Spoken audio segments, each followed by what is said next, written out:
Buenas tardes. Para empezar, quería comentar que la excavación de la villa romana del Alcaparral, la villa tardoantigua del Alcaparral, fue en colaboración con otro compañero que hoy no está aquí, y que realmente yo tuve la suerte o la desgracia de hacer 2 campañas de excavación en esta villa, siempre con la presencia constante del Iudicium Paridis, del mosaico del Juicio de París, cubierto porque había aparecido en un hallazgo casual anterior, y nuestra misión consistía en evaluar el estado de la villa, su componente patrimonial, la existencia de otros mosaicos, en fin, de documentar todo lo que era.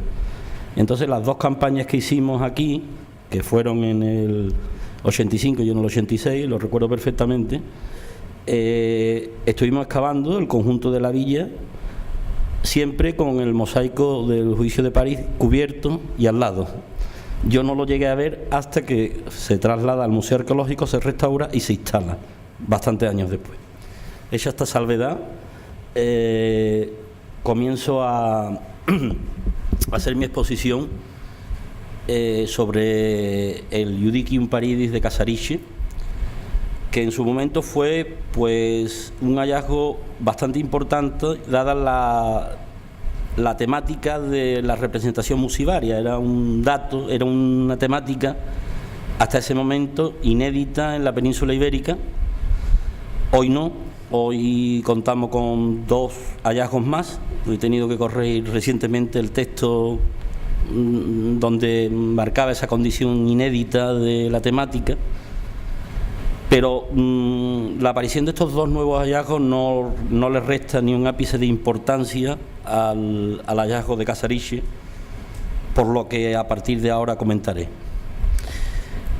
Como decía, este mosaico aparece mediante un hallazgo casual o no tan casual, y tras una serie de vicisitudes administrativas que no vienen al caso referir, pues se da comienzo a una campaña de excavación en el año 85, campaña que se denominaban entonces de urgencia dentro de la tipología de intervenciones arqueológicas del reglamento de actividades arqueológicas de la Ley de Patrimonio Histórico Andaluz. Pues había una modalidad que se llamaba urgencias, que se trataba de evaluar un poco las circunstancias de los hallazgos casuales, el entorno arqueológico y sobre todo el estado de conservación, de cara a tomar medidas posteriores, ya fueran de puesta en valor, de extracción, etcétera, etcétera. Bueno, pues una vez que nos personamos en Casariche, el equipo, que éramos 2 personas,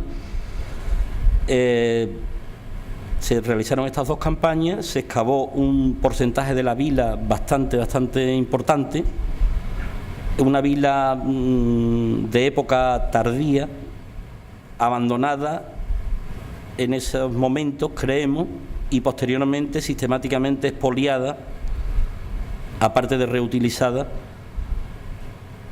como fuente de materia prima, de material arquitectónico, sillares, supongo que columnas, fustes, etcétera, etcétera, etcétera.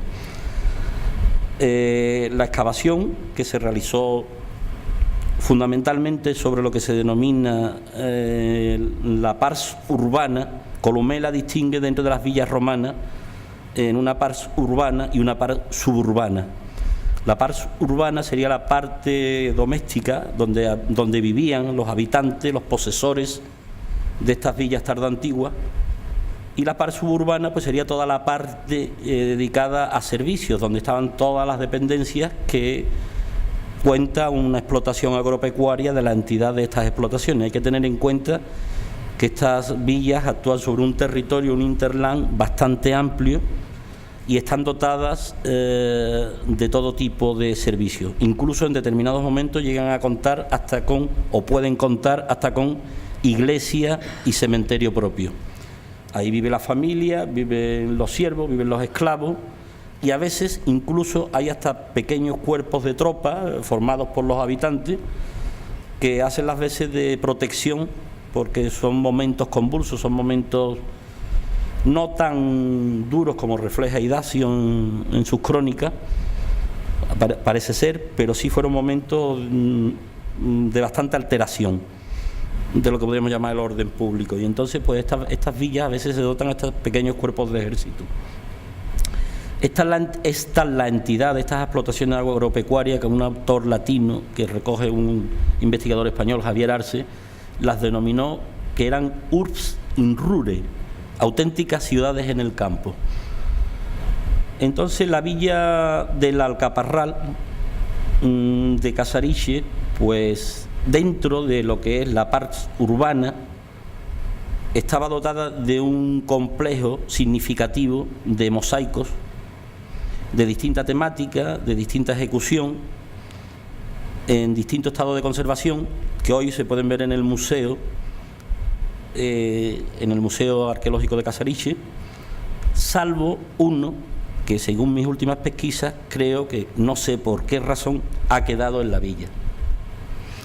Esto es un dato que ahora mismo no se conoce, no se sabe, no lo he dado a la luz, pero según mis últimas investigaciones, o averiguaciones más que investigaciones, queda un mosaico todavía in situ. Esa operación de extracción de los mosaicos, con la cual ni estuve, ni estoy, ni estaré de acuerdo,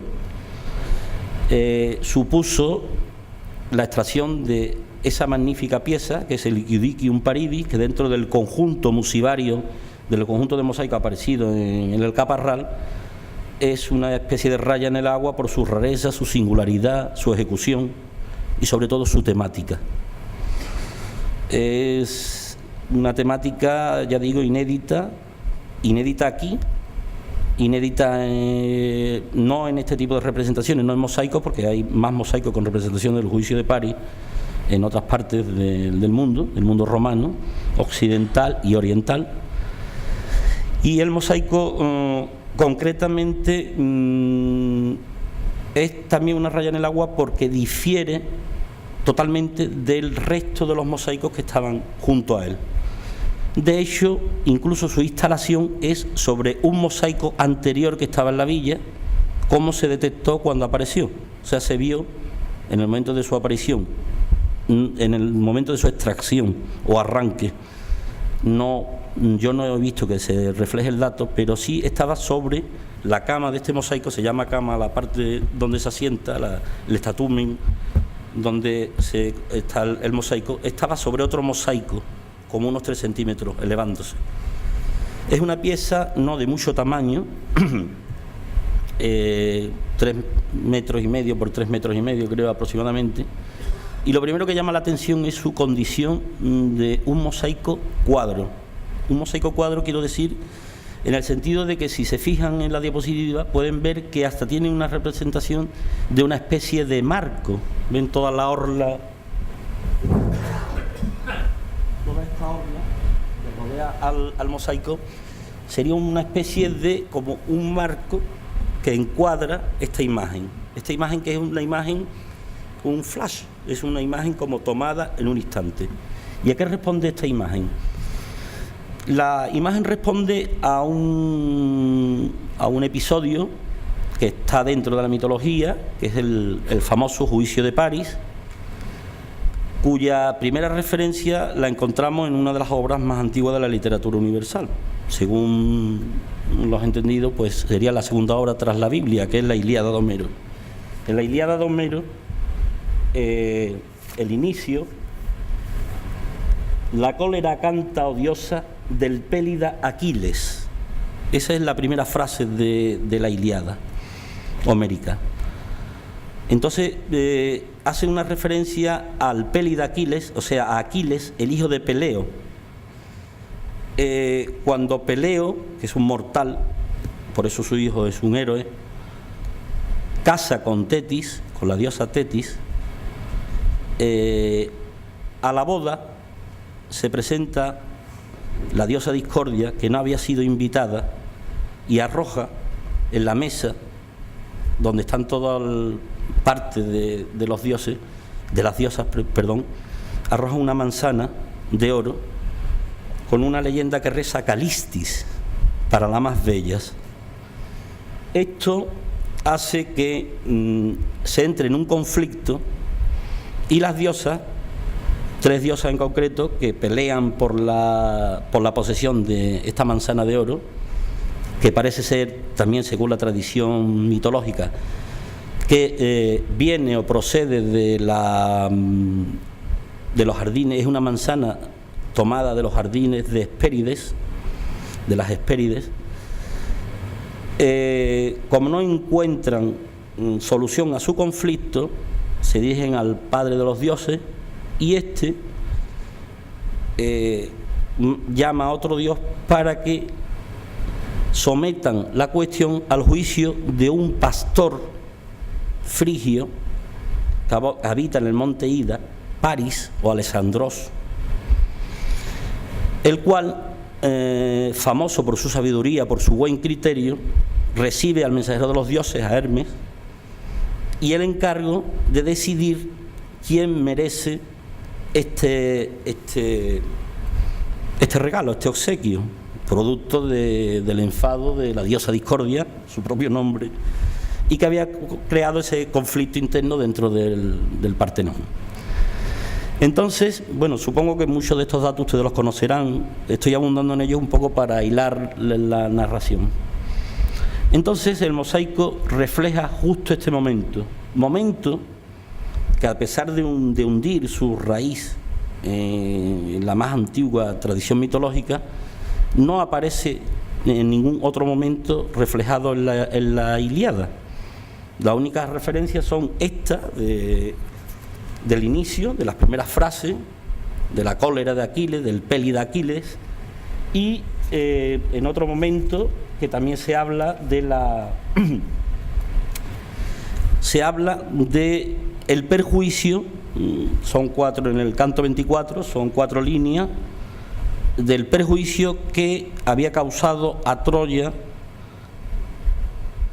a Ilión, había causado pues la decisión del hijo del rey Príamo.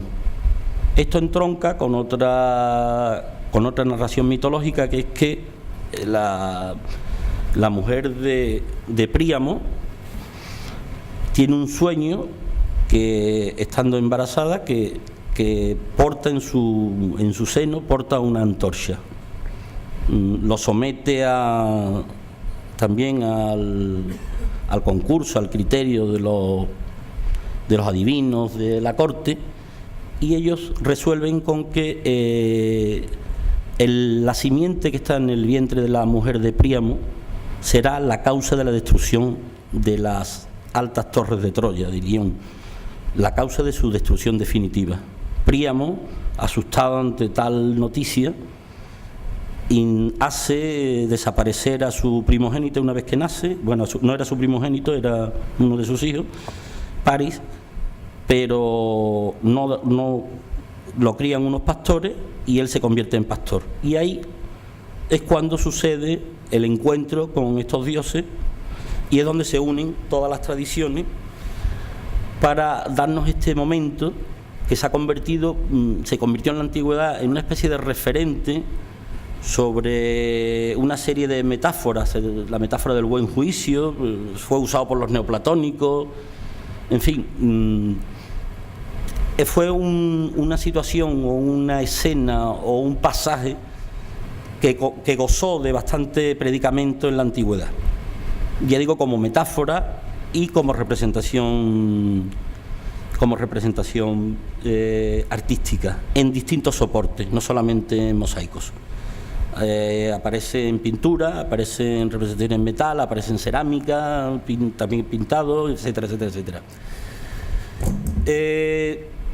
La escena que estamos viendo, la que representa el Iudici Paride de Casariche, es una escena de justo en el momento donde las tres diosas están haciendo su oferta a Paris, y Paris, sobre cuyo hombro se apoya Hermes Mercurio. Voy a usar permanentemente la dualidad dios griego, dios romano, diosa griega, dios romana, porque aunque es un mito que hunde sus raíces en el mundo greco clásico, pero es también greco-latino, por lo tanto, y estas son representaciones del mundo romano, por lo tanto, vamos a usar la paridad a la hora de nombrar a las diosas.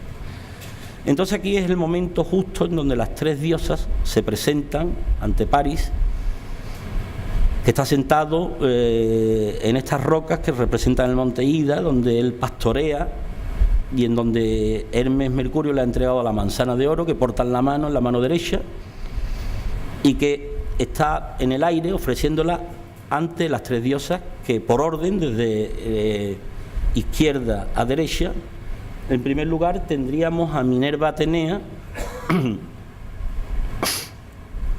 Esto es una representación que después comentaremos. París continuamente se representa, también se asemeja en representaciones tanto pictóricas como literarias como musicarias a Orfeo, tocando ante las fieras, ante los animales.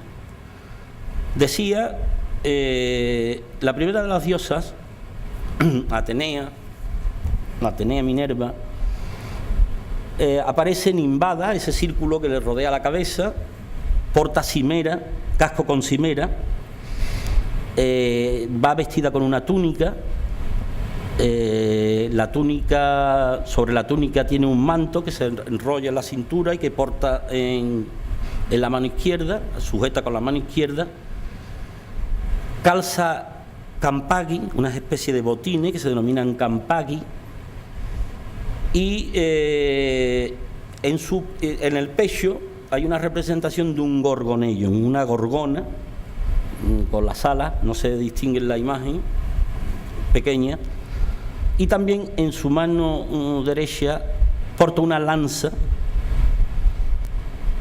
boca abajo, con la punta hacia abajo, y casi no se percibe un escudo formado exclusivamente por una serie de círculos concéntricos, un par de círculos concéntricos que serían la representación del escudo.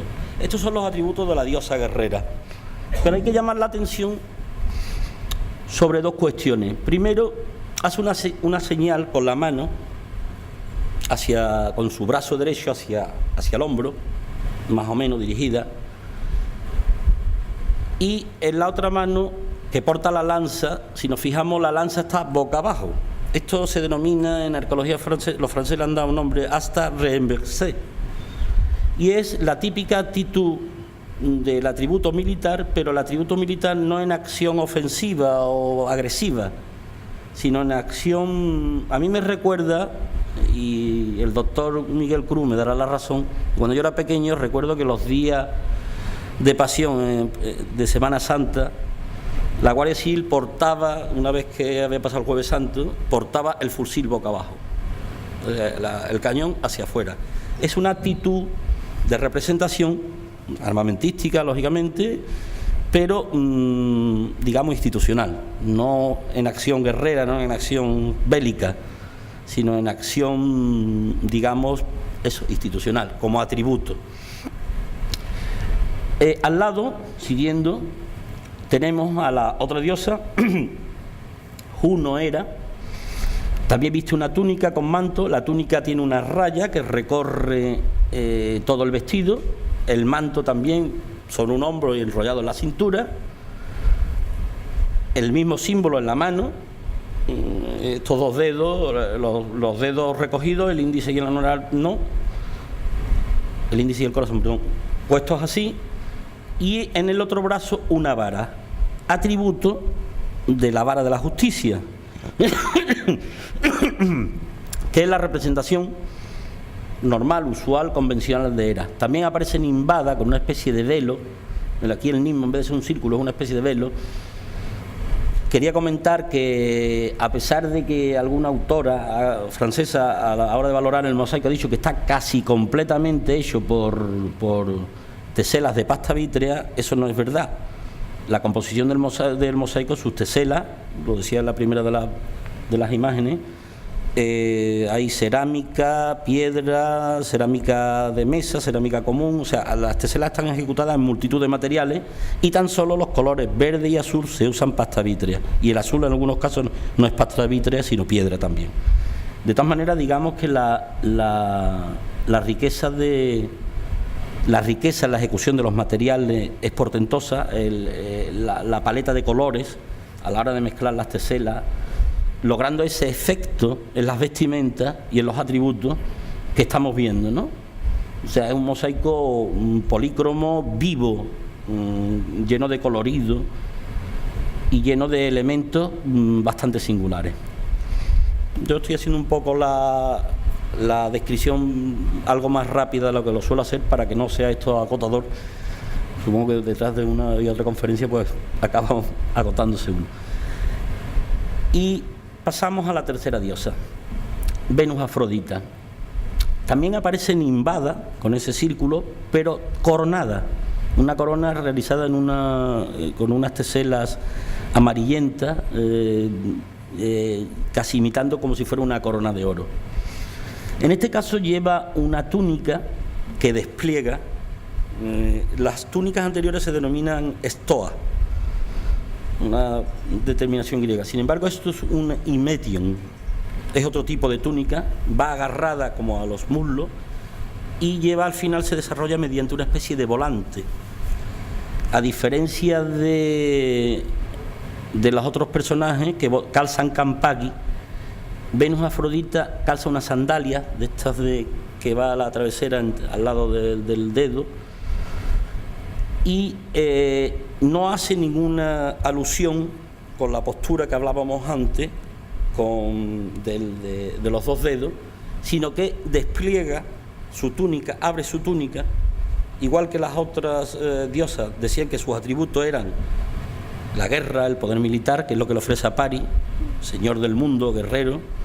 La otra le ofrece un estado, diosa de la justicia, la vara de la justicia, el armamento. Aquí no. Aquí Juno se presenta en su desnudez, que es lo que se ha convertido en una de las metáforas extraíbles de esta narración.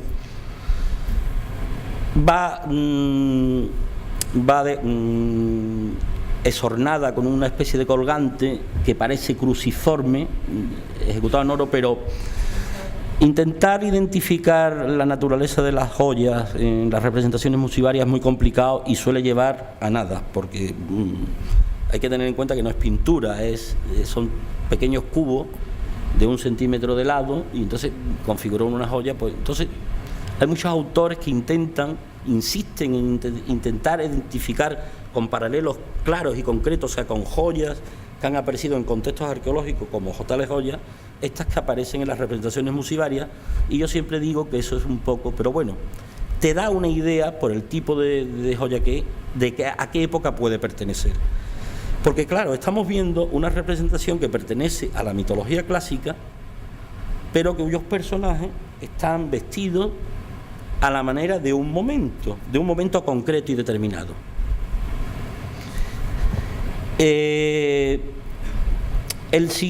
Entonces, en esa actitud que se llama bellificans, que en el latín es cuando las velas de los barcos se inflan con el viento, esa actitud de bellificans, de mostrarse, estos son mis atributos, y yo te ofrezco el amor como máximo emblema de lo que puede ser la necesidad o el deseo de un ser humano. Fuera reinos, fuera victorias militares, esto es lo que yo ofrezco. Y objeto de ese ofrecimiento es la decisión de Paris, que le ofrece la manzana Calistis para la más hermosa, que a su juicio, a su buen entender, a su leal y saber y entender, que se diría en otra ciencia, en otro de esto, es la merecedora del premio. Mientras Hermes, apoyado en el hombro, una ejecución un poco torpe, los dos brazos, uno lo apoyan en la roca y el otro en el hombro de Paris, pero se resuelve mal. Lo que sí vemos perfectamente es el petasus, el gorro con ale, el gorro del dios mensajero, y el caduceo, después se ha convertido en símbolo de la farmacia y de la farmacopea. Y también aparece nimbado, dada su condición de dios. El único que no aparece nimbado es Paris, que no es dios, que aparece tocado con un gorro frigio. Esto se denomina en iconografía un gorro frigio, aunque un autor ya desaparecido, un arqueólogo español, Alberto Valilillana, dijo que esa denominación era incorrecta y que deberíamos de hablar de tiara, no de gorro frigio. ¿Me oyen bien?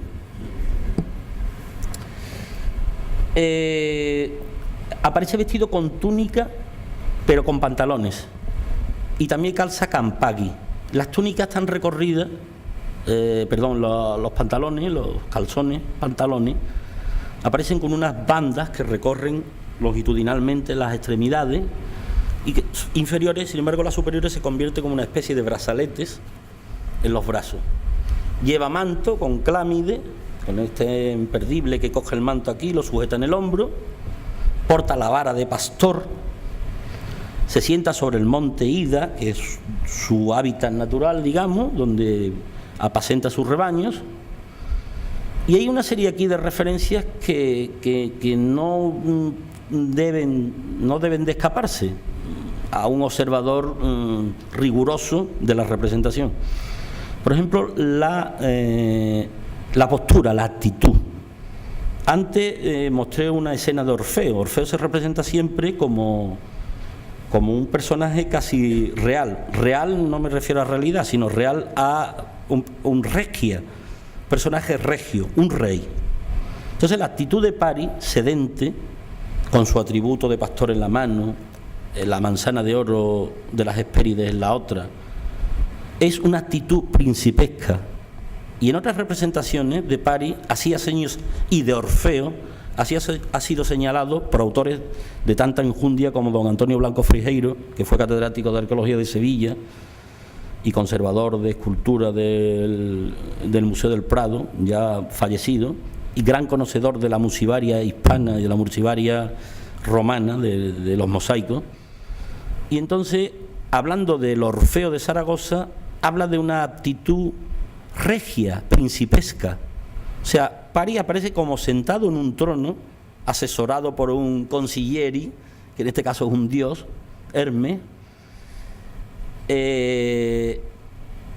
Y también, siguiendo a don Antonio Blanco, sus trajes, aparte de tener cierta realeza y acabados en oro, las teselas intentan representar, estas teselas amarillas, la cenefa final de la túnica en oro, o sea, vestimentas reales. Aparte de eso, también se ha señalado que esta vestimenta es típica de los actores del Bajo Imperio romano, o sea, de los actores de teatro, de los actores de pantomima. Esto es una referencia muy importante. Volvemos al conjunto y hacemos una serie de reflexiones. Representa el juicio de París, pero en un determinado momento. Por ejemplo, he hablado que ya no es tan inédito el hallazgo. Ha salido un mosaico en Cástulo. El mosaico en Cástulo, que también aparece el juicio de París, las tres diosas están en un plano y en otro plano inferior aparece París recibiendo la manzana y el encargo de Hermes. No es el momento justo, inmediato, donde las diosas hacen su oferta y París decide, enjuicia y dictamina. Este momento, esta que yo le llamo esta foto flash, es exclusiva del ejemplar de aquí de Casariche. ¿Qué significa la actitud de dos de las diosas que hacen así con el dedo? Esto es una larga cuestión donde entran distintas opiniones. Una larga cuestión, la interpretación de esta postura. Para algunos autores es una postura apotropaica, quiere decir una postura de defensa y señalando los acontecimientos que a partir de ese momento un poco profética van a sucederse. Para otros autores, sin embargo, no. Para Javier Arce, un investigador de historia antigua español, es la acción del redegestus, la acción del voy a hablar. También representada en una pieza de plata, el famoso Misorium de Teodosio, una pieza que apareció en Almendralejo, que es un encargo imperial, una pieza de plata, una pátera, un plato grande, donde curiosamente los personajes de la guardia germana de Honorio, que parecen estar representados en el plato, también usan campagui, estos botines que llevan las dos diosas. Sin embargo, yo creo, y bueno, perdón, se me quedaba un detalle en el tintero. Hay una obra importantísima, como veremos más adelante, El asno de oro de Apuleyo, donde en un determinado momento la anfitriona del personaje central Virrena invita a Tesifrón a hablar. Y en la misma descripción, Apuleyo dice que Tesifrón, antes de hablar, hace esta acción. Con lo cual entraría en la línea interpretativa de Arce de decir voy a hablar, el redegestus, voy a actuar, voy a hablar. Para mí, en concreto, tras analizar todos los paralelos, todas las representaciones materiales donde aparecen esto, yo creo que la interpretación en la línea de Arce, pero aquí concretamente, lo que las diosas están diciendo es redegestus, voy a hablar, pero van a hablar mis atributos. Yo, Atenea, ofrezco la lanza, el poder militar. Con mis dedos señalo mi atributo. Hera ofrece la vara de la justicia, ofrece su atributo, el poder. Y sin embargo, Venus Afrodita rompe el juego y se muestra ella, Bellificans, soplando como cuando se inflan las velas de las naves al inyectarse de viento. Venus se ofrece su desnudez, esa metáfora tan típica de la verdad desnuda, que se convertirá a partir de, no de aquí, sino desde antes, en un ejemplo del juicio. Entonces, ellas lo que señalan es, hablan mis atributos. No tengo que hablar yo, no tengo yo que hacer la oferta, mis atributos es el que habla.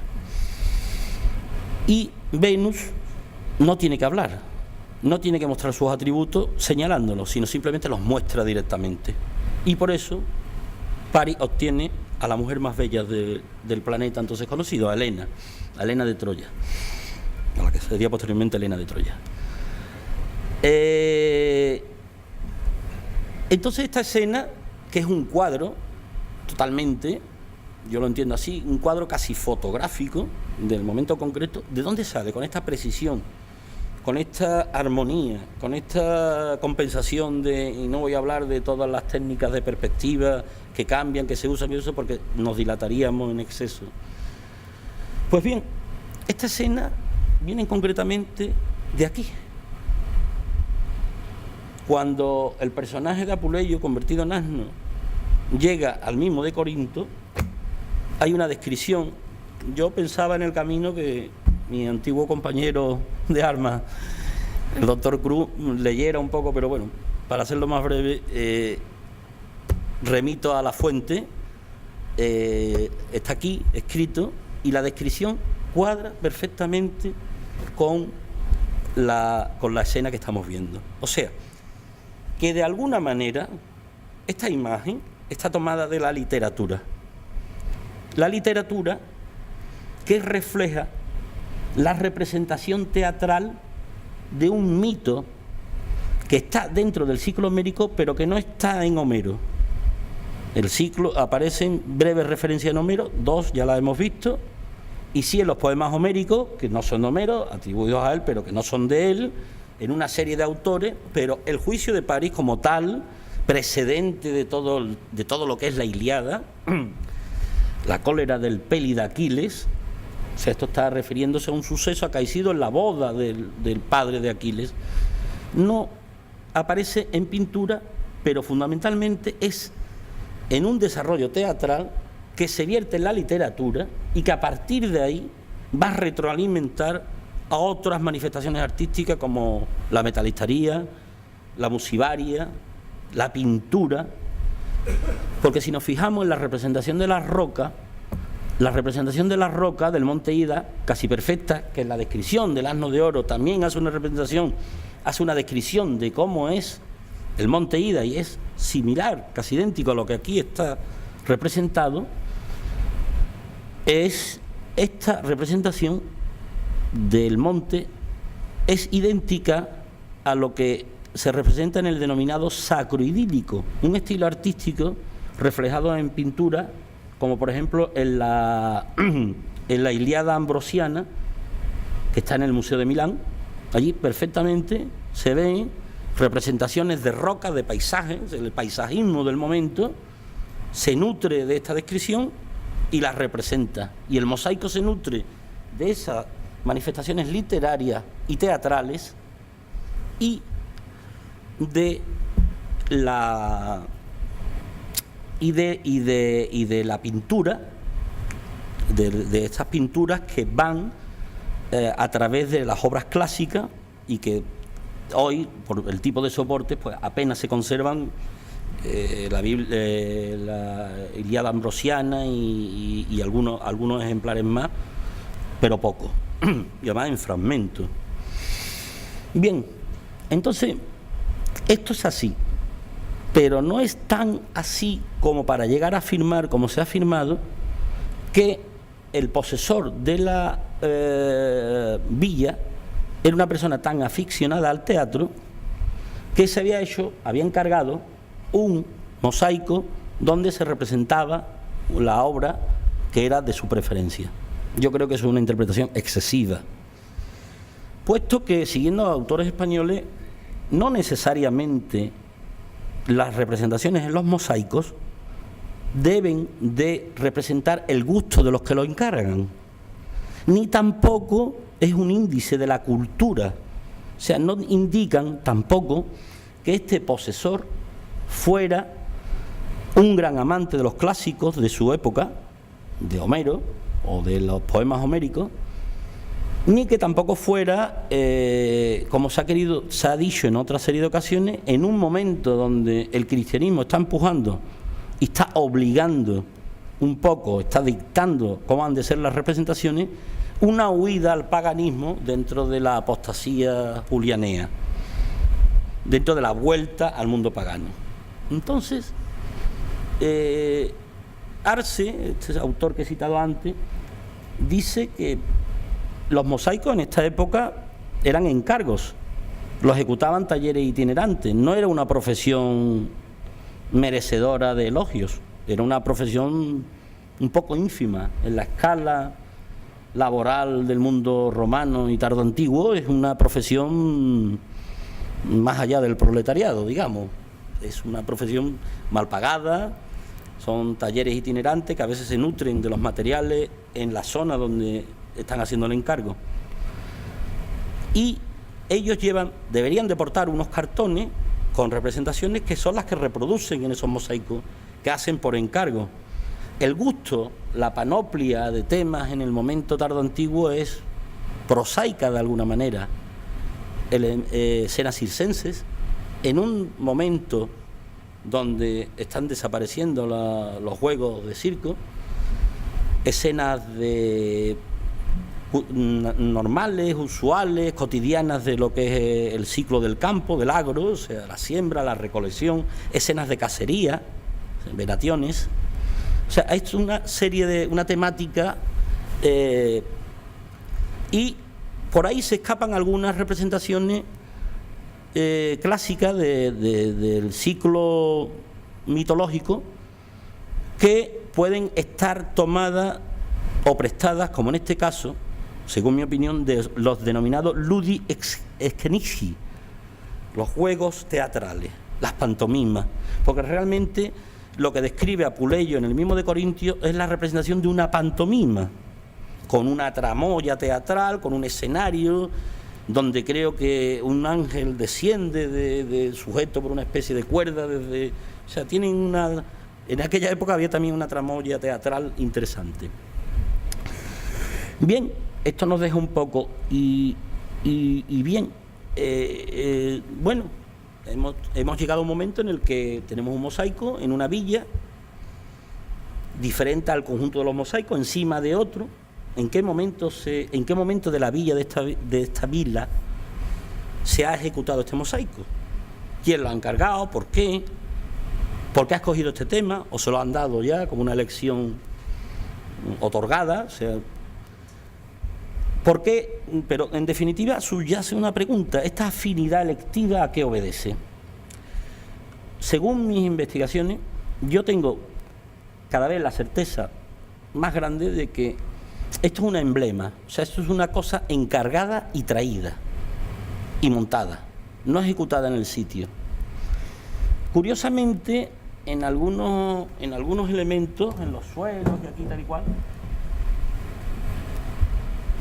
se usan unas teselas sacadas de una cerámica que son del momento tardío, finales del siglo IV y principios del V, que se denominan sigilatas claras. También tiene una denominación norteafricana, es un grupo de ellas, las D, las más tardías. Antes se le llamaba piel de naranja porque tiene un aspecto rugoso y un color muy parecido al de la carpeta esta. Y eso me hace dudar de que no se haya hecho aquí, porque en la villa, en el contexto de destrucción, aparecen fragmentos de sigilatas claras de estas norteafricanas. Pero bueno, la influencia oriental, con paralelos en Siria, en Antioquía, en Cherchell, en Túnez, etcétera, etcétera, etcétera, nos lleva un poco a que o ejecutado en Oriente o ejecutado en el norte de África, donde también en todo el norte de África se usan estas sigilatas claras, su propio nombre, norteafricanas, ¿no? Entonces, parece un encargo. Entonces, el señor de la villa, el posesor, si ha encargado esta pieza, sabe lo que encarga, no debe ser un cualquiera. Si es un encargo y es un encargo de afuera, ha encargado una pieza de este tamaño con esta temática. ¿Por qué esa elección? La cronología del mosaico es una cosa, desde que apareció, se dijo inmediatamente los autores que lo tocaron por encima, José María Blasque y Alberto Valilillana, uno desaparecido, otro todavía vivo, dijeron que pertenecía a finales del siglo IV, inicios del V. Nosotros, los arqueólogos, mi compañero Antonio de Laos Gándara y yo, que fuimos los que excavamos en la villa, por una indicación de los famosos estos detectoristas, en la primera campaña de excavaciones detectamos un amontonamiento de piedras extraños, de terrones que el campo naturalmente, aunque le hayan metido braván, no voltea perfectamente varios terrones uno encima en vertical. Dijimos, aquí hay algo raro, estos han detectado algo y han dejado marcado el sitio, no han podido extraerlo y entonces tal. Hicimos una excavación de esa zona y nos dio una parte, estaba alejado, unos metros, unos 15 metros, 20 metros de menos, 10, 12 metros, estaba alejado de la pars urbana y estábamos en una zona de servicio.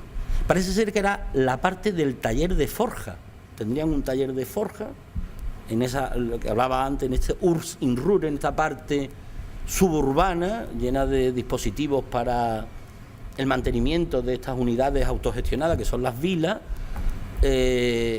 Nos aparece una forja y dentro de una pileta hecha con piezas de cerámica y llena de ceniza, una ocultación monetaria, o sea, un tesorillo, un mal llamado tesorillo, nosotros lo llamamos ocultación, con unas amonedaciones que van desde el 300 y pico, y la más reciente es del 407. La moneda más reciente es del 407. Usar los hallazgos monetarios para fechar es muy complicado, porque siempre te dan una fecha poscuen, que llamamos en arqueología, o sea, el hallazgo se hace después de amonedar la última moneda que aparece en la ocultación. O sea, si la ocultación tiene monedas que van desde el 370 al 409, de una ceca imperial, oriental, ojo al dato, una monedación de Honorio de Oriente, nos da una fecha muy golosa, porque en el 409 los vándalos silingios cruzan Andalucía buscando el norte de África. Y es una época de convulsiones, donde el común de las personas atesora, guarda, oculta, porque no hay una situación tranquila. Entonces pone sus pocos haberes, los pones a buen recaudo, los esconde, los entierra, la almohada o debajo la losa de ahora. Entonces, o el colchón. Entonces, bien, pero nos encontramos con un problema, que es que, porque claro, la cosa parecía como un puzzle, todo cuadraba, ¿no? Aquí vienen los vándalos, la gente tal, destruyen la villa, antes la han ocultado, y el mosaico debe ser de ese momento. Pero estas cosas que aparentemente son tan evidentes siempre suelen tener trampa. Por ejemplo, la trampa es que en el siglo V se amoneda muy poco.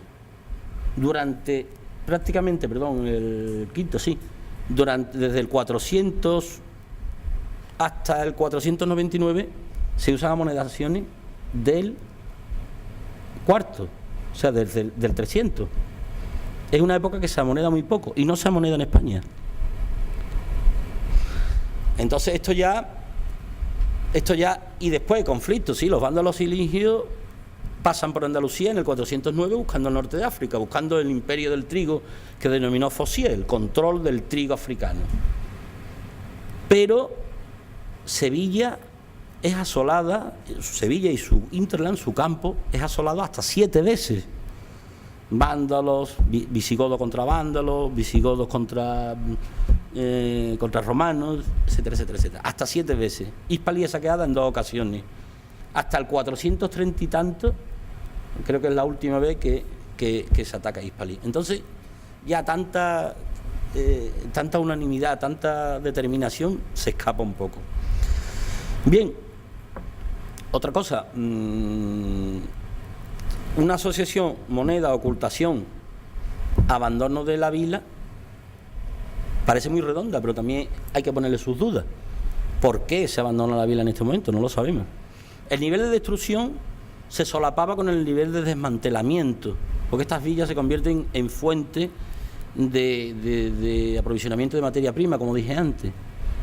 Entonces, yo creo que no, que el asunto no tiene por qué necesariamente asociar ocultación con abandono de la vila.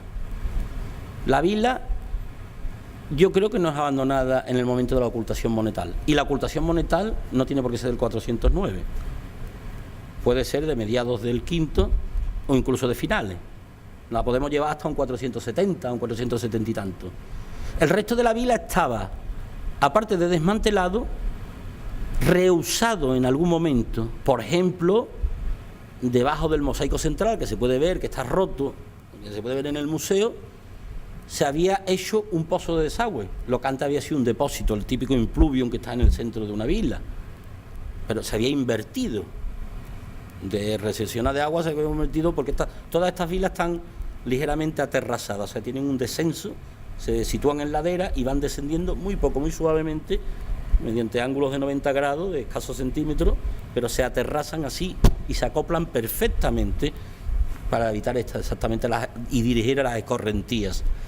Entonces, la cuestión en ese sentido es que ¿a qué momento, a qué destrucción? También había delante de lo que es el nártex de un patio, había un derrumbe que lo limpiamos perfectamente, para nada, de lo que parecían unos arcos, casi, podría decir, ejecutados con ladrillo, la rosca casi de factura visigoda. Entonces, realmente decidir las vicisitudes de la villa, la cronología, a través de lo que es la pura y dura arqueología, es difícil. Y yo he encontrado profesionalmente aquí, por primera vez en mi vida, la vía de la historia del arte y la representación, la manifestación artística, y he hecho arqueología de la manifestación artística. Y más resultados a niveles de conclusiones más productivas que el propio análisis de lo que nosotros llamamos factores y fenómenos deposicionales y posicionales, en lo que es las leyes de relación arqueológica. Entonces, viendo todos los paralelos de este mosaico, viendo todo su desarrollo, todos sus elementos de influencia, toda su ejecución, Este es el mosaico de Cástulo. Ven la disposición totalmente distinta, las diosas en un plano y abajo las vestimentas se parecen, pero son más naturalistas, no tienen el embaramiento, no tienen el encaje que tiene el de Casariche, con lo cual yo creo que son anteriores en el tiempo. Esto es un poco una diapositiva que he traído, una hoja de trabajo, donde se ve la universalidad del tema, desde una representación de Rubén arriba, a un pintor malagueño del siglo XIX, a la representación en cerámicas áticas del siglo IV a.C., pintada en cerámica. Y vean este buen pastor cristiano, este Jesús como el buen pastor. Fíjense ustedes qué analogías, qué similitudes entre el buen pastor de una de las representaciones de San Apolinar in clase en Rávena con nuestro Paris. La vestimenta, la actitud, la tramoya, que decíamos derivada del sacro idílico, geométrico, un poco abstracto, pero muy contundente a la hora de representar, rodeado de pastores y agarrándonos el cetro de su poder. Aquí es Dios Rey, agarra la cruz.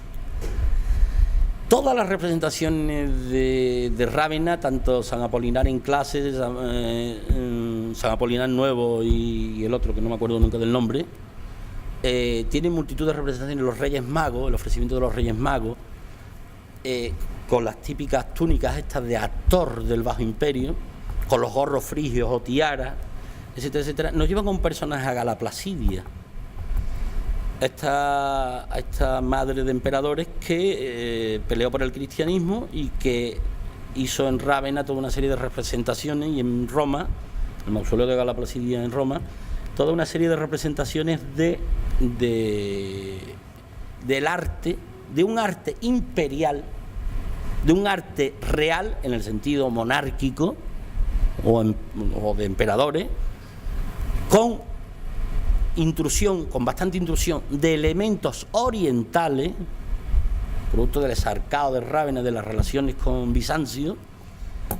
Y bueno, estos son los preludios de Bizancio, pero ya hay relaciones con Oriente, ya hay la separación entre Occidente y Oriente, y con la introducción de elementos de su nuevo cristianismo. Y entonces hay una simbiosis entre las dos representaciones artísticas, el arte sacro y el arte profano imperial, que continuamente se entremezclan, se entrecruzan, haciendo estas especies de nudos, de relaciones, que me hacen llegar a la conclusión de que, y con esto quiero acabar para no ser esto interminable, de que estamos ante la villa de un personaje bien entrado el siglo V, si no inicios del VI o más adelante. O sea, hay que llevar el mosaico, su cronología, desde mi criterio, un siglo después de lo que se fechó inicialmente, y que esta vila puede formar parte del nudo de Castra, Castella. Castra es campamento militar, Castella son una serie de dispositivos que se organizan en época romano tardía para defenderse de las razias de vándalos, de alanos, de suevos, de visigodos, de conflictos, de usurpadores dentro del propio contexto romano, de levas mercenarias de visigodos, de alanos, que el usurpador o el legítimo contrata para defender su opción de poder. Y entonces estas castras muchas veces se implementan en las vilas romanas, formando un nudo característico de lo que podía ser, de lo que podemos llamar, y voy a usar un poco la resonancia de una conferencia anterior, la banda no morisca, sino la banda bizantina frente a los visigodos, que desde Medina, Sidonia, y en concreto esta parte tan importante, tan estratégica, de confluencia de Málaga, Córdoba y Sevilla, se constituyen fronteras. Yo creo que estamos ante la vila de un personaje imperial de Oriente, de Bizancio, un bizantino, un comes Byzantinorum, encargado de proteger la zona, de mantener relaciones comerciales, que se encarga, por su cultura, que no está en ningún caso reñida con su posible cristianismo, se encarga un episodio que le es grato, que es el juicio de París, porque es una persona con una fuerte e importante cultura clásica. Esto es un personaje hipotético al que yo doto de estos atributos. Y por eso nos encontramos con una pieza única, excepcional, que yo llevaría cronológicamente a bien entrado el siglo VI, sino hacia sus mediados, que es donde está claramente constatada la presencia bizantina, o momentos previos donde esa presencia bizantina a lo mejor era a nivel de asesoramiento de la comunidad hispano-romana frente al emergente poder visigodo. Con esto he concluido. Yo no quería hacerlo muy largo, ¿correcto? La excepcionalidad del mosaico viene en primer lugar por estar situado en el contexto nada discutible Ventiponensis, por ser una vila, por haber aparecido en una vila del hinterland del municipio de Ventipo, que no es discutible. Todos los hallazgos epigráficos, etcétera, etcétera. Hay alguien que la ha puesto en duda, amigo mío en concreto, pero que no es discutible. Punto 1. Punto 2.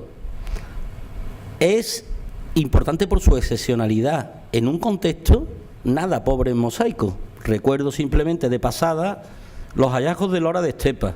Aquí presente el exalcalde, alcalde en el momento, no, previo alcalde, peón de la obra de, antes de ser alcalde, peón de la obra de los mosaicos de Lora de Estepa. Dentro del contexto de los hallazgos del propio Casariche. Traigo a colación los del Rigüelo que yo visité, los pájaros del Rigüelo, también de un mosaico tardío con una decoración de pájaros polícroma bastante, que me llevaste tú, exactamente. Hallazgos de principio de siglo que aparecieron en blanco y negro, que hoy uno está en el museo con un dios de estos marinos, con los crustáceos en la cabeza. Recuerdo un poco la película esta de los piratas, y que estaba ahí en el mosaico, y otro que se fue para Madrid, que se llevó el duque del Infantado y que después regaló, y que creo que está estaba en un chalet de Somosaguas, y algún hallazgo más. O sea, dentro de un contexto nada pobre en hallazgos musivarios, aparece un mosaico que se sale por cronología, por representación, por temática, por ejecución, por tema, por dónde está y por lo que significa. Porque esta andanada de cultura clásica grecolatina en un contexto romano, hispano-romano, pero que de un contexto, un momento de convulsión, con un cristianismo incipiente, con un poder político como el visigodo emergente, que también es cristiano, pero que está marcando, pues es una recuperación, de alguna manera, es una evidencia de las relaciones claras de esta parte del imperio occidental con Oriente, con Bizancio. Es importante por la zona en la que está, que es un lime. O sea, esto siempre ha sido el catalizador de las influencias norteafricanas desde el área de Andalucía Oriental, Málaga, a Occidental Sevilla, a través del paso por el Valle del Genil. Una zona, desde la protohistoria, como tú bien sabes, una zona limes importante, donde confluyen influencias distintas y con una organización territorial curiosa. Y por último está dentro del mundo muy interesante del mundo romano tardío. Para mí, a mí particularmente, esto es una manía de investigador como otra cualquiera, me interesa más el mundo romano tardío que el mundo alto imperial. Me parece un mundo más rico, lleno de matices, que todo el mundo habla de crisis, pero que lo que hay es una mutación interesante. Y entonces, dentro de todas estas consideraciones, las vilas tardías, esos urs in rures, repito, que también tienen mucha importancia, que también debe ir a los escolares de difundir esto, como son las ocupaciones, las estrategias de ocupación del territorio, tanto a nivel económico como a nivel político y administrativo. Pues por todo esto, por su inserción gloriosa, exitosa, interesante en este mundo romano tardío. Me ha parecido interesantísimo tu intervención. Yo fui alumno de Blanco, de los que, digamos, le tenía cierto miedo porque era muy serio, muy rígido, Y Yo fui alumno suyo un par de clases. no, yo fui alumno. No, de usted. Ah, eso ya. Se daba en historia entonces, se daba una literatura 1 y 2, en primero y segundo de historia. Es verdad. Lo que pasa es que yo me he dedicado a la arqueología de la literatura. Entonces a mí me ha sorprendido mucho la intervención porque alude a una cuestión que yo he trabajado mucho, cómo en el siglo IV a.C., el periodo helenístico, se desarrollan todas estas fórmulas literarias llamadas extravagantes, raras, desde, digamos, el acróstico en fin, todas. Y cómo en el siglo IV después de Cristo empiezan a traerse estas fórmulas. Publio Taciano Porfirio del siglo IV hasta Venancio Honorio Clemenciano en el siglo VIII recogen todos estos artificios que vienen de la antigua Grecia. Es decir, se produce la etapa de decadencia cuando ya el mundo romano está claramente cristianizado, pero hay una recuperación del mundo antiguo griego, que es lo que a mí me ha parecido interesante, el siglo V, VI especialmente. Claro, aquí estamos hablando de una recuperación de un tema muy antiguo y sin embargo se produce en una zona como aquí. Sí. Claro, hay una total correspondencia con lo que ocurre en el plano literario. De hecho, en ese plano literario es en ese periodo del IV al IX cuando se empiezan a recuperar todas aquellas fórmulas que habían quedado olvidadas. Y de hecho Rábano Mauro en el siglo IX es el autor que más, digamos, rarezas literarias ha escrito. Son 240 y tantos caligramas completos, pero además son laberintos literarios, ¿no? Entonces hay una tradición que se recupera entonces, a partir del IV al V. ¿No podría ser tal vez algo de esto, de que esté llegando, y sobre todo a través de la vía africana, esté llegando toda esa cultura griega antigua que había quedado olvidada?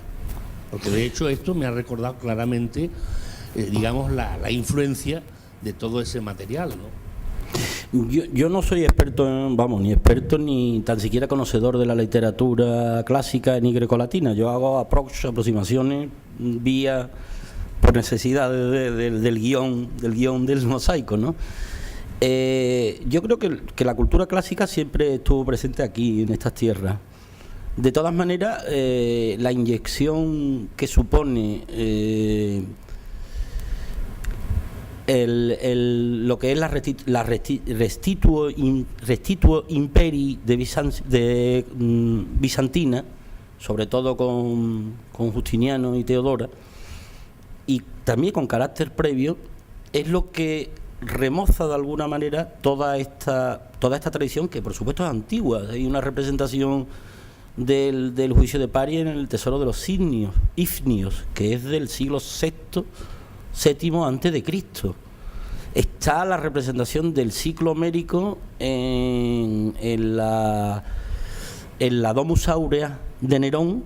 En las distintas estancias se representan los distintos ciclos pintados, que Marco Antonio Remondi en el 18 pinta dentro de los encargos, esto que hacían en el Grand Tour los jóvenes aristócratas ingleses que viajaban por Europa y se llevaban o directamente las piezas en Italia o encargaban a los arquitectos y a los pintores del momento, encargaban tal, pues en el Westmoreland aparece una copia de la representación que está en la Domus Aurea de Nerón. O sea, una cosa que no había permanecido fuera del contexto ni antes ni después, y que en contextos occidentales.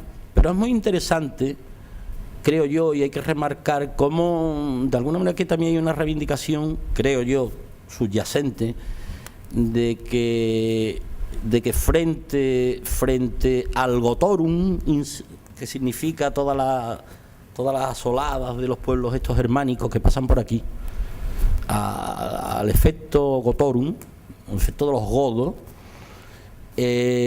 esta transposición de Bizancio, que es cristiana pero con una cultura clásica potente.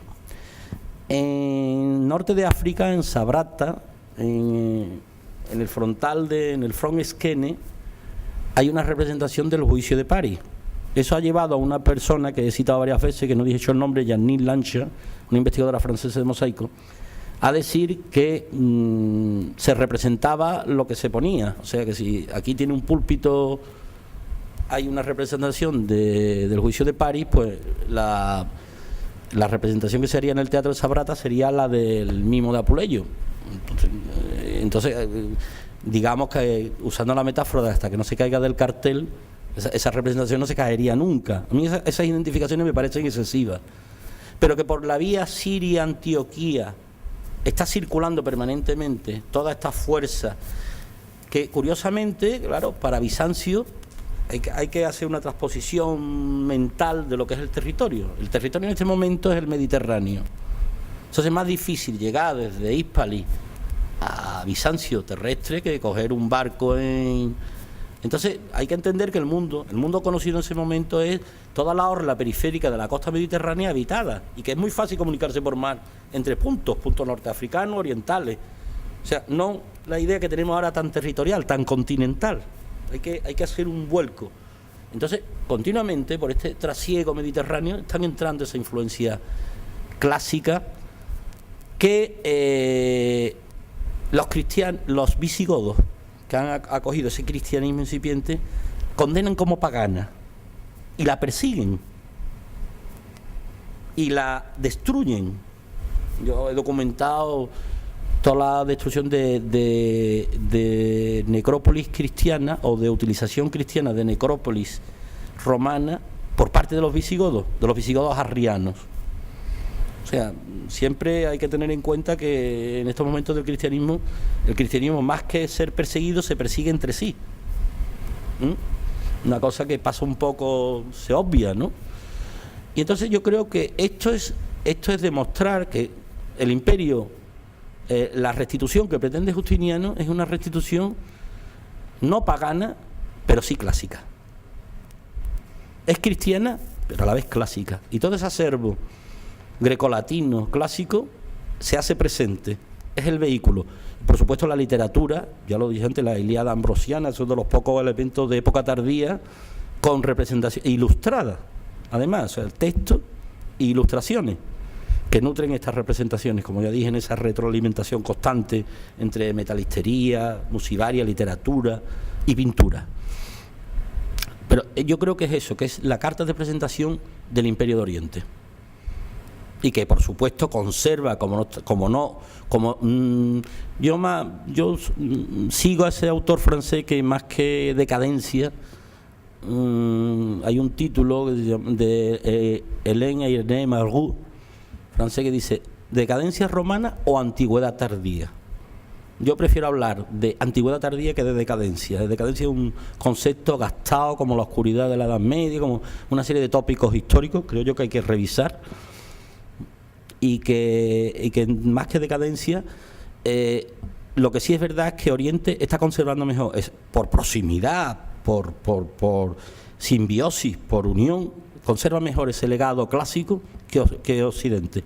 Y cuando se vuelve a ser presente en Occidente, lo trae presente. Por eso creo yo que esta pieza es un encargo, es un emblema que se llama una emblemata, que se trae hecha en cualquier barco que cruza el estrecho, se trae hecha y se coloca aquí en esta villa. Y por eso está encima de un acervo musivario anterior, rico, interesante, pero encima. Y es casi un cuadro, tiene hasta un marco. Es como si yo me traigo un cuadro familiar a otra residencia que me mudo, que está en la otra parte del orbe, y que representa un pasaje para mí muy interesante porque fue mi educación, o ha sido mi cultura, o ha sido algo muy de mi formación. No sé si con eso queda...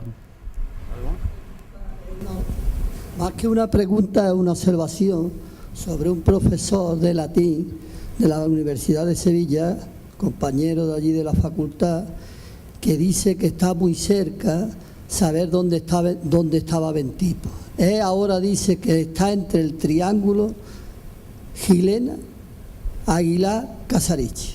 Y él no dice Ventipo, dice Huentipo. Bueno, eso él dice que está muy cerca y que parte de que no se sepa, la culpa la tiene el pueblo por las cosas que guarda y no las muestra, que dice él, ¿no? Que parte de culpa la tiene el pueblo por las cosas, porque está muy cerca. Y luego la pregunta del millón, ¿volverá alguna vez el mosaico Casariche? Eso yo ya... Eso ahí no puedo ni quiero entrar, ya me ha costado bastantes problemas. aquí lo saben. Pero la otra cuestión, la cuestión de... Es profesor de latín, ¿no? Dice, de la Universidad de Sevilla.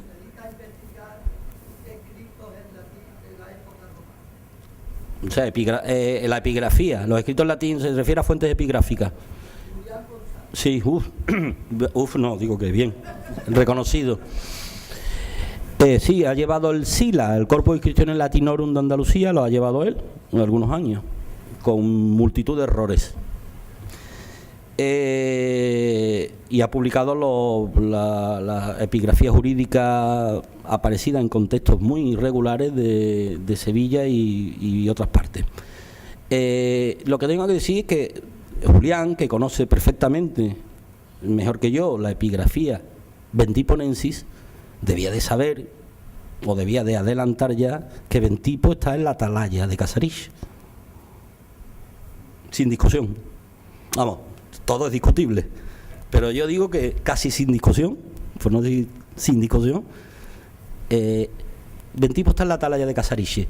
Y la atalaya de Casariche, que siempre se ha pensado que una atalaya es una tumba de una de las necrópolis de Casariche, de Ventipo. Dicho sea de paso, eso no es conocido. La revisión de la epigrafía jurídica que menciona el título Ventiponensis, igual que cito al exalcalde de Lora de Estepa cuando encontramos un Olaurensis in situ. Cosa curiosa, porque normalmente las personas de un sitio, cuando se entierran en ese sitio, no ponen de dónde es, pero aquí sí. Hay como 7 hallazgos de Ventiponensis. La cuestión que más puso en duda la localización de Ventipo en la atalaya de Casariche fue un artículo de un chico que está ahora mismo en el Centro Logístico de Arqueología de Andalucía, que está en Sevilla, y Ruth Pliego, una chica que es hija de un numismático y que es numismática ella, y estudiaron la fuente y lo pusieron en duda. Y yo particularmente, en privado, en el Museo Arqueológico, donde coincidimos una época, he hablado con Manolo, que se llama el autor de este artículo, y dice, bueno, yo es que todos esos datos que tú me das, cuando escribimos el artículo que poníamos en duda la localización de Ventipo, no los conocía. Te doy la razón. Vamos, lo cito de... ¿Ha citado usted a José Manuel Blázquez o Juan Manuel Blázquez, el historiador, sí, que estuvo ahí en el Alcaparral? Este señor... Blázquez no estuvo en el Alcaparral. Blázquez no estuvo en el Alcaparral, nunca. Me pareció haberle oído usted decir eso. No. Perdone entonces. El único persona que visita el Alcaparral es el padre Recio Beganzones, cuando viene a arreglar a su hermano, que era prior ahí en Estepa. Sí, sí. Que no era Alejandro, no recuerdo el nombre de pila. Yo, sí. Que era profesor de arqueología cristiana en la Sapiencia, en la Universidad de la Sapiencia de Roma. Sí. Y tiene varias publicaciones, era especialista en mosaico, en tumbas de estos mausoleos tipo Ravenate, que se llaman, sí, que son del momento, y yo lo recibí. Y también estuvo Luis Alberto López Palomo, sí, después como se suele decir vulgarmente, de Strangi con la tal Janine Lancha. Sí, sí. Intentaron fregar un mosaico pensando que era el de París, pero el de París estaba tapado, no vieron nada y se fueron. Es que verá usted por qué viene esto. Me ha gustado mucho que usted afirme casi categóricamente Ventipo la atalaya. Este señor Blázquez lo pone en duda, pero muy levemente, en el libro al que yo me refiero. ¿Qué libro es? ¿Cómo se llama? Es una colección, no sé, no le puedo decir. Blázquez ya es muy mayor, sí. Yo estuve con él en el año 80 y tanto, y yo tengo como 9 cartas de José María Blázquez diciéndome, por favor, Juan Carlos, dame unas notas y publicamos el mosaico juntos, y él ya la había publicado. Bueno, pues en su libro ese, que por lo visto es clásico, resulta que sí, que da como ubicación Ventipo, pero con cierta duda. Y el padre Recio Berganzones pues llegó a publicar que posiblemente no era. Y luego después de encontrar ciertas lápidas, ya aseguró categóricamente que sí, que era que era en la revista esta de Estepa de la feria, que no es una revista científica, pero vaya la verdad. Sí, no, hay varias publicaciones de Estepa interesantes, sí, sobre jornadas Luego, entonces, de estudios e investigación. Con estas dos cosas y su aseveración, ¿podemos casi afirmar que sí, que era Bentipo de la Atalaya? Sí, sí. Vamos, yo no es una afirmación mía, lo dijo este maestro que estuvo aquí destinado, este señor en los años 50. Domingo Caballero. Domingo Caballero, que no sabemos lo que era. Era un gran amigo mío, maestro, pero que el latín lo leía algo así como usted puede leer ahora mismo el ABC. ¿Que leía, perdón? El latín Sí. lo leía con la misma facilidad que usted puede leer ahora Sí, mismo. este el ABC. Es el ABC. primero que yo le he dado unos posculillos, una cosa que publicó aquí, sí. que la tengo en casa. Este lo aseguró. Y es el primero que afirma, y yo creo que con toda la contundencia de los argumentos que tenía en su mano en el momento, que esto es. De todas maneras, esto es un buen tema para una conferencia. Permíteme, y yo sin querer abundar en la polémica, supongo que después de tantas aseveraciones en ese sentido, en el Museo Arqueológico de Sevilla se habrá modificado aquel mapa que había con las ciudades romanas ubicadas en toda Andalucía, donde ponía Casariche, Bentipo, casi todos la aseveraban, a excepción de Bentipo. Supongo que después de tantas aseveraciones en ese sentido, esa indicación se habrá modificado, siempre que haya habido, evidentemente, pues estudios profundos que así lo aseveren. Eso lo había a la entrada de la prehistoria, en la zona de prehistoria. De protohistoria. De protohistoria. No lo sé porque ese cartel es de la época de Concepción Fernández Chicarro y de Dios directora. Ese cartel está basado en el intento de localización de la geográfica de Estrabón, los municipios de la Bética, en concreto de lo que era Hispal y de lo que es actualmente Sevilla. Pero que ese cartel tiene como el cartel ya es arqueológico. Muchas gracias, ¿eh? El cartel ya es arqueológico en sí mismo, ¿no? Requiere un estudio, no lo sé, pero creo que no. Pero que requiere un estudio arqueológico el propio cartel, porque tiene colgado pues, como 40 o 45 años. Entonces que lo cambien, ¿no? Sí. Pero vamos, tú sabes que como se acaba el presupuesto, pues Guillermo Vázquez con no va a hacer la obra. ¿Alguna pregunta más? Sí, perdón. Sí. En el Museo Arqueológico de Sevilla, pues hemos visto el juicio de París en un salón, muy importante dentro del edificio. Sí. Pero estas monedas que se encontraron, ¿esas están catalogadas o están en Se hizo un alguna estudio parte? preliminar. Se hizo un estudio preliminar, no son muchas, son 60 y tantas monedas, todo es bronce, o sea que no es nada de lo que buscan bastante ventiponensis de ahora. Y se hizo una catalogación previa y no están estudiadas como tesorillo, como ocultación así monográficamente, Sí, no se ha estudiado. No están todavía, ¿no? No se ha estudiado. Pues sería buena cosa que volvieran a Sí. Casariche, porque sería también Pues sí, un elemento pues muy sí, importante solamente con para que este museo. con que lo solicite Casariche el ayuntamiento al museo, incluso yo creo que debería de solicitar el mosaico que está expuesto, no el de el juicio de París, que si quiere que también el otro, el del tema marino, enriquecería la colección de aquí. Vale, gracias.